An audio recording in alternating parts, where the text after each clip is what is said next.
Igreja Católica sempre se ocupou da educação, primeiro para transmitir a fé e os ensinamentos religiosos, depois para ajudar o ser humano a superar obstáculos e conhecer mais a si próprio e a comunidade em que está inserido. Com a chegada dos imigrantes italianos ao Rio Grande do Sul em 1875 e seu estabelecimento nestas terras, a Igreja foi muito importante para educar e catequizar as crianças, adolescentes e jovens. As congregações religiosas cumpriram um importante papel nesse processo no final do século XIX e início do século XX. As congregações religiosas, que são muitas no estado inteiro e muitas também na diocese, foram as responsáveis pela criação de colégios de formação de meninas ou só de meninos, depois mistos. Nós temos vários colégios na nossa cidade que são liderados, capitaneados por congregações religiosas que inclusive permanecem hoje e são mais que centenários. Quando elas chegaram no Rio Grande do Sul, em 1915, os imigrantes foram buscá-las de carroça em São Sebastião do Caí. Levaram elas para Bento Gonçalves, lá elas formaram a primeira comunidade e fundaram a Escola Escalabriniana Nossa Senhora Medianeira, que até hoje nós temos. 2 anos depois, elas fundaram mais 2 escolas, Nossa Senhora de Lourdes, em Farroupilha, e elas fundaram o Juvenato e a Escola Santa Cruz de Nova Milano. Então, com essa presença nas comunidades, elas procuraram aquele atendimento, aquele acolhimento integral aos imigrantes. Atualmente são 17 escolas de inspiração católica presentes na Diocese de Caxias do Sul, ligadas às congregações religiosas, entre elas as Irmãs Carlistas Escalabrinianas, as Irmãs de São José, as Irmãs do Imaculado Coração de Maria, os Irmãos Maristas, os Irmãos Lassalistas e as Apóstolas do Sagrado Coração de Jesus, além das Irmãs de Jesus Bom Pastor, dos Padres Josefinos de Murialdo, das Irmãs Medeias e das Murialdinas de São José. Quando o padre convidou as irmãs, foi porque ele reconheceu que havia muito desenvolvimento, mas na parte humana, a parte física, tudo. E aí então ele convidou as irmãs de São José para virem aqui, dizia, para ler, escrever, assim, sobretudo catequese, formar toda criança, todos os pais que procuram educação de uma escola católica. É porque eles acreditam que o humano tem que estar ligado ao divino. Então, a educação, as aulas de religião, é que ensina as crianças, o adolescente, o jovem, buscar Deus, acima de tudo. Então, por isso que somente os ensinamentos de Cristo é que ajuda a formar a pessoa humana. Outra iniciativa educacional que atendeu por um determinado período os moradores de Caxias foram as escolas paroquiais, abertas a partir de 1921 para fazerem frente ao Colégio Metodista e ao Colégio Espírita. As escolas paroquiais tinham como orientação a doutrina cristã. A primeira escola foi criada por iniciativa do padre João Meneguzzi, então vigário da paróquia Santa Teresa de Caxias, no térreo da Casa Canônica, atendendo pela manhã os meninos e à tarde as meninas. Pensando na educação da cidade, em 1923 foram construídas 4 escolas paroquiais que funcionavam em casas alugadas em diversos pontos da cidade, onde frequentavam mais de 600 alunos. O papel da Igreja Católica na nossa região de imigração italiana foi gigantesco, acolhendo os imigrantes, criando junto da capela, da igreja, depois da paróquia, um ambiente de convívio, de congregacionamento, de relacionamento e inclusive de cuidado. Mas também foi de formação. As escolas paroquiais foram uma iniciativa educacional que a igreja tomou, porque acredito que o próprio Evangelho esteja por trás dessa posição. Porque o Evangelho propõe que nós incluamos todos num processo de transformação social. E sem a educação, a Igreja tinha clareza que não se avança na transformação da sociedade. E como o Estado estava ausente desse compromisso social, a Igreja tomou iniciativas em Caxias em várias áreas. Logo surgiram as escolas paroquiais ligadas ao pároco, às comunidades, E esse é um papel que foi por muitos anos desempenhado e foi a principal formação dos imigrantes italianos. A educação foi vista pela Igreja sempre como um lugar importante para a inclusão das pessoas e para a transformação real da vida das pessoas. E isso fez com que a escola paroquial se tornasse, então, a igreja uma referência para a transformação da vida espiritual e a escola como uma transformação para a vida real. Eu acho que esse princípio evangélico da compreensão do sentido da vida e a sua transformação concreta fez com que as escolas ocupassem um lugar importante na transformação da vida dos primeiros imigrantes, dos seus descendentes, e depois, com a vinda das escolas confessionais, foi um grande avanço para a sociedade. A Igreja Católica sempre se ocupou do ser humano e quis ajudá-lo a buscar sempre mais o conhecimento. Nesse sentido, com um olhar sonhador e perspicaz de Dom Benedito Zorzi, segundo bispo de Caxias, nasceu o primeiro curso superior da Serra Gaúcha e, por seu espírito de liderança, chamou o prefeito da época, Hermes Weber, e o médico Virvi Ramos para conversar e somar esforços na criação da Universidade de Caxias do Sul. Particularmente em 1956, Dom Benedito Zorzi, através de um decreto curial, cria o primeiro curso superior, curso de economia, ciências econômicas, que de fato começa a funcionar em 1958. Esse foi um grande passo, não havia ensino superior em Caxias do Sul. Dom Benedito Zorzi, por mercê de Deus e da Sé Apostólica, bispo de Caxias. Aos que este nosso decreto virem saúde, paz e bênção em nosso Senhor Jesus Cristo. Fazemos saber que, atendendo às nobres e legítimas aspirações do povo de Caxias do Sul e da zona nordeste do Rio Grande do Sul, usando o direito que nos confere o cânone 1375 do Código do Direito Canônico, implorando o auxílio de Deus e a proteção maternal de Maria Santíssima, havemos por bem fundar, como de fato fundada declaramos, a Faculdade de Ciências Econômicas, com sede nesta cidade episcopal, e muito encarecemos nossos comissionados a que envidem todos os esforços no sentido de que, quanto antes, dita faculdade possa entrar em pleno funcionamento com o reconhecimento oficial das leis do país. Dada e passada em nossa sede episcopal, sob o nosso sinal e selo de nossas armas, a 8 de maio de 1956. Assina Dom Benedito Zorzi, bispo de Caxias, Padre João Golo, secretário-geral do Bispado. Eu acredito que sempre na criação das instituições tem um protagonista, né, que é importante, que faz as ligações e que mantém o espírito, né, associativo daquela iniciativa.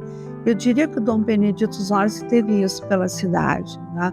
Na sequência, a diocese também, a partir de Dom Benedito Zorzi, cumpre um papel fantástico, importante, que são os cursos de licenciatura, de formação de professores. Em 1960, se cria o curso de Filosofia, História, Letras, Pedagogia, e aí começa um novo capítulo da história do desenvolvimento formativo e educacional da região. Mais para frente, Dom Benedito Zorzi faz um movimento junto com o prefeito Hermes João Weber e com o Dr. Virvi Ramos da criação de uma universidade. Em 67, cria, portanto, a Universidade de Caxias do Sul, um patrimônio comunitário num modelo muito especial, não havendo propriamente um dono, né, uma vocação comunitária, e hoje é reconhecida por lei como uma universidade de fato comunitária. E a Universidade de Caxias, ela teve uma abrangência regional muito forte e ela formou, eu diria assim, ela é a grande responsável pelo desenvolvimento da nossa região, porque ela foi formando gerações de profissionais. E ela sempre teve na sua base um espírito humanitário, que muitas vezes os alunos, quando entravam na universidade, queriam um ensino técnico e a universidade respondia, não, aqui é um ensino humanístico, né, amplo. É o papel da universidade oferecer essa amplitude na divulgação, na produção do conhecimento. E até hoje a diocese tem um assento no conselho diretor da universidade. Neste momento temos Dom José Gislon como presidente, inclusive, que muito nos alegra pela sua visão formativa, visão ampla de sociedade e uma visão humanista. Muitos religiosos faziam a primeira parte da sua formação aqui, depois faziam teologia em outras instituições, né? Mas a parte da filosofia, ela era dada aqui na nossa universidade. Fé e vida. Conectar o que se celebra com o que se vive é um desafio constante na vida da Igreja. Com o mesmo amor e dedicação que teve pela educação, a Igreja olha com apreço os diferentes meios de comunicar como ferramentas de evangelização e desenvolvimento. Merece destaque o trabalho realizado pelos freis capuchinhos com as rádios e o jornal Correio Rio-Grandense. Além disso, o trabalho de Dom Benedito Zorzi junto ao governo federal para a concessão da Rádio Miriam Caravaggio, a rádio da Diocese de Caxias do Sul. A primeira tentativa foi do padre Carmine Fazulo. Ele criou um jornal, La Libertà. Era um jornal polêmico, não tinha notícia, mas era combater os maçons. Depois de alguns meses o jornal estava acabado, então se reuniram os padres da Diocese, vamos salvar o jornal. E aí então, para salvar o jornal, trouxeram para Garibaldi, Conde de. Mas aí acabaram mudando o nome. Em vez de La Libertà, surgiu Il Colono Italiano. Aí foram os anos, mas também não foram bons. Na vizinha Bento tinha Il Corriere d'Italia, também um jornal parecido com o Correio Rio-Grandense, incentivado pelos scalabrinianos. Então Scalabrini visitou Bento e disse: não temos que ter um jornal. Aí então começaram as negociações para a fusão de um só jornal. Mas havia uma guerrinha surda. Il Corriere era francamente italiano, enquanto Il Colono Italiano era considerado austríaco, as duas ideologias do tempo. Mas em 1917, então, o Frei Bruno conseguiu pacificar, adquiriu Il Corriere e mudou o nome de novo. Passou para ser Estafeta Rio-Grandense. E mudou totalmente o perfil. Em vez de um jornal polêmico, dizia ele que era ser uma página do Evangelho a cada semana nas regiões onde os freis pregaram missões. E o Frei Bruno dizia: além do Evangelho, nós colocaremos algumas normas de higiene e de agricultura, que eram as referências maiores. Isso foi em 1917. O jornal foi indo assim. Em 41 teve de mudar o nome por causa da ditadura. Até esse tempo ele vinha parte em italiano, parte em português. Aí se tornou em português. E tinha uma coisa que muito importante naquela época, era a infalibilidade do jornal. Os leitores diziam: deu no Correio Rio-Grandense, acabou a questão, deu no Correio Rio-Grandense. Aí em 52 foi para Caxias. Por quê? Porque o correio chegava aos assinantes pelo trem. Então Caxias é um centro ferroviário muito grande, então foi para lá e começou e chegou no pique de quase 50 mil assinantes. E os agricultores que iam para Santa Catarina, Paraná, levavam o jornal junto. E dizia o Frei Bruno: La Estafeta nasceu católica e se um dia tiver que morrer, vai morrer católica. Então a ortodoxia da igreja refletia no jornal. As rádios não foram programadas, surgiram. Para que a ideia inicial era ampliar o alto-falante da torre. Então, a primeira atitude que ele teve aqui, além de outras, foi justamente pedir ao governo federal, que naquele tempo era Getúlio Vargas, e quem concedia emissoras de rádio era o governo, uma emissora de rádio. Desde 53 que ele veio para cá, 54, 55, ele insistiu. E só conseguiu essa liberação, essa licença, que aconteceu em 1956, 21 de novembro, que foi instalado então aqui em Caravaggio a Rádio Miriam. Então, uma rádio aqui para divulgar aqui o Evangelho, a evangelização e também para divulgar a devoção à Nossa Senhora de Caravaggio. Tem a antena que aos poucos também no sentido foi crescendo em todos os sentidos, porque a rádio ela começou com 100 watts, 2 anos depois 250 watts e em 1969 com 1 kW, em 1989 com 5 kW, e assim foi progredindo o alcance da rádio também, porque era uma emissora da diocese e uma emissora que tinha o papel de divulgar a boa nova do Evangelho junto aos seus ouvintes e, ao mesmo tempo, também divulgar a devoção a Nossa Senhora de Caravaggio.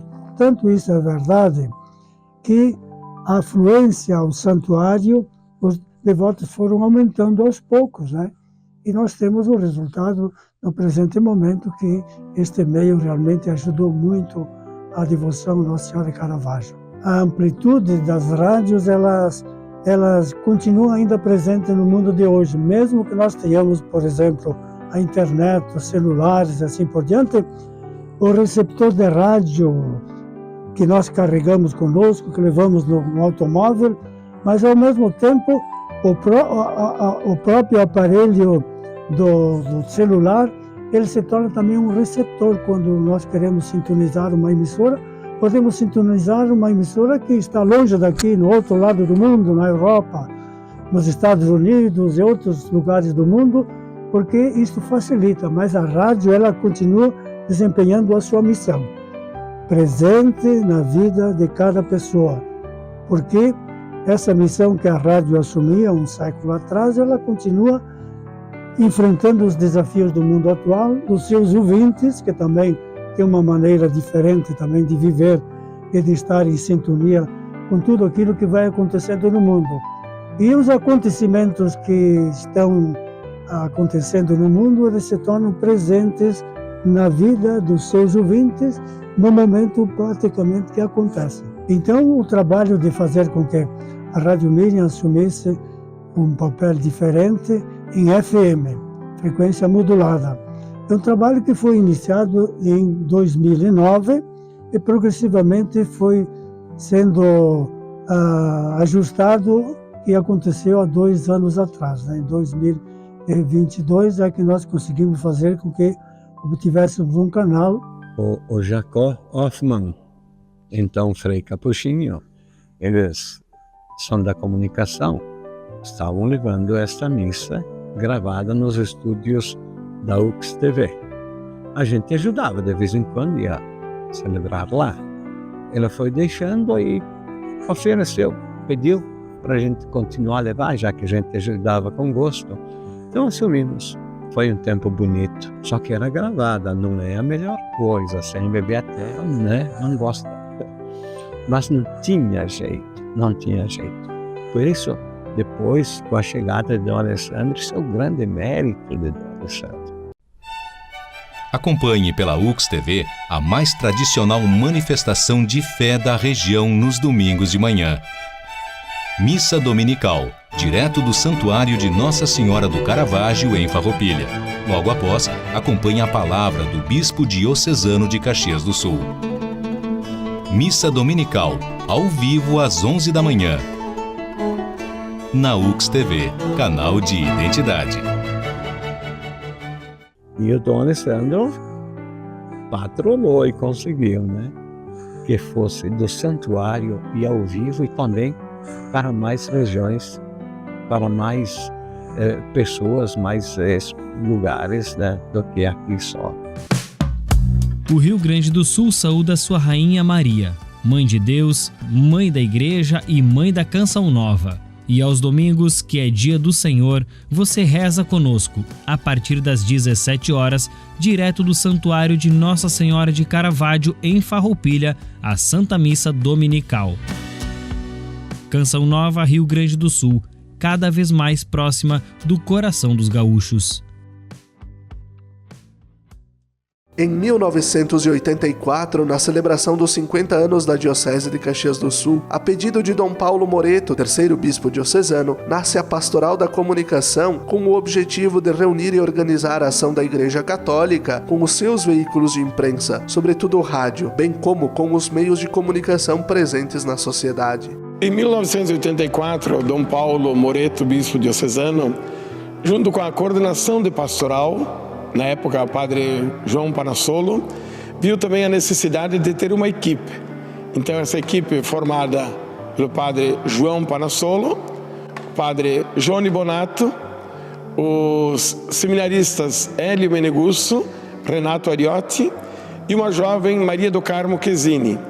Nós iniciamos a assim chamada equipe de comunicação e iríamos formar a Pastoral da Comunicação para ter presente um pouco a organização de tudo aquilo que estava começando através do rádio, dos jornais, do livro A Diocese, que era uma maneira de trazer presente fatos e acontecimentos das comunidades. Com o passar do tempo e o passar dos anos, viu-se a necessidade de ampliar a equipe.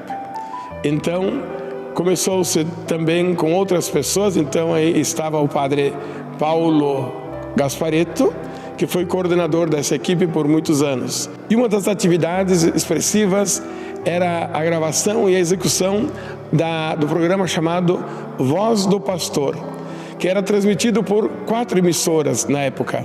Dom Paulo Moreto, bispo diocesano, era quem produzia e apresentava o programa. E ali a gente começava esse programa através de gravações, mas era tudo muito assim simples. Se errava, tinha que começar tudo de novo, não tinha uma edição. Então tinha que caprichar e fazer sem parar. E era marcado 8 minutos ou 10 no máximo. Depois a gente viu que era necessário também um trabalho não só com os rádios, mas através do jornal. Então, um jornal pioneiro na época, e aqui em Caxias, Folha de Caxias.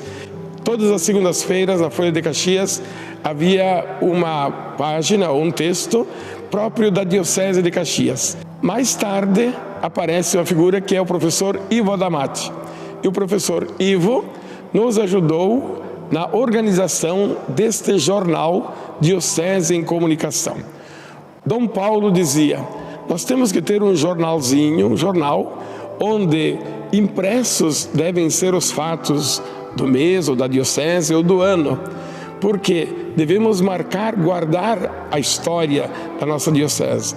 E o professor Ivo Adamati, na época que atuava junto à Universidade de Caxias, foi como que o mentor. Nós, a equipe, professor Ivo Adamati, fomos organizando então este informativo chamado de Diocese em Comunicação, que vigorou por muitos anos, trazendo presente fatos, acontecimentos. Não deixa de ser uma história, são muitos volumes que tem deste informativo Diocese em Comunicação. E depois foi integrando também esta equipe o jornalista Elton Aristides, que também deu uma grande contribuição pela sua maneira de ser, por ser jornalista, e nós juntos, então, com o padre Paulo Gasparetto, jornalista, trabalhamos em equipe com esses leigos e com os padres. Aqui na Diocese, ao longo destes 90 anos, foram inúmeros os atores que estiveram envolvidos para que a comunicação da Diocese pudesse acontecer. Quando olhamos, logo depois do Concílio Vaticano II, os encontros aqui em nosso seminário, os encontros de zeladora, por exemplo, que acontecem todos os dias 12 de outubro, a gente vai recordar algumas figuras que foram essenciais para a comunicação da nossa diocese. Quando ela nasce de forma nacional, a PASCOM, a Pastoral da Comunicação, a diocese também se preocupou, porque entendemos que é muito importante a formação das pessoas e também a equipagem destas pessoas para que elas possam ajudar a comunicar o Evangelho e a vida da própria Igreja em nosso território diocesano. Hoje nós temos uma pastoral da comunicação muito bem estruturada, uma assessoria de comunicação basilar que vem ajudando as paróquias a poderem comunicar os seus eventos, as suas ações. É uma pastoral que está muito presente, porque hoje, para comunicar, é preciso estar presente. A Diocese de Caxias do Sul segue a missão de anunciar o Evangelho nas suas quase 1000 comunidades de diferentes formas. Nas celebrações, na torre da igreja, nas rádios, na televisão e pelas redes sociais. Seguindo o legado iniciado na década de 1980, a PASCOM da Diocese de Caxias do Sul segue a sua missão a partir de uma certeza: o centro da comunicação da igreja é Jesus Cristo. Nós estamos investindo como Diocese de Caxias do Sul neste campo da tecnologia da informação.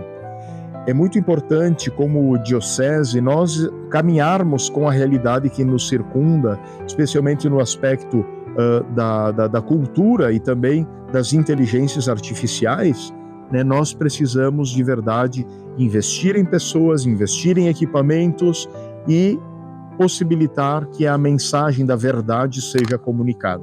E nós estamos fazendo isso como Diocese de Caxias. Entendemos que neste mar da internet, nas redes mundiais de computadores, nós precisamos também dar uma palavra.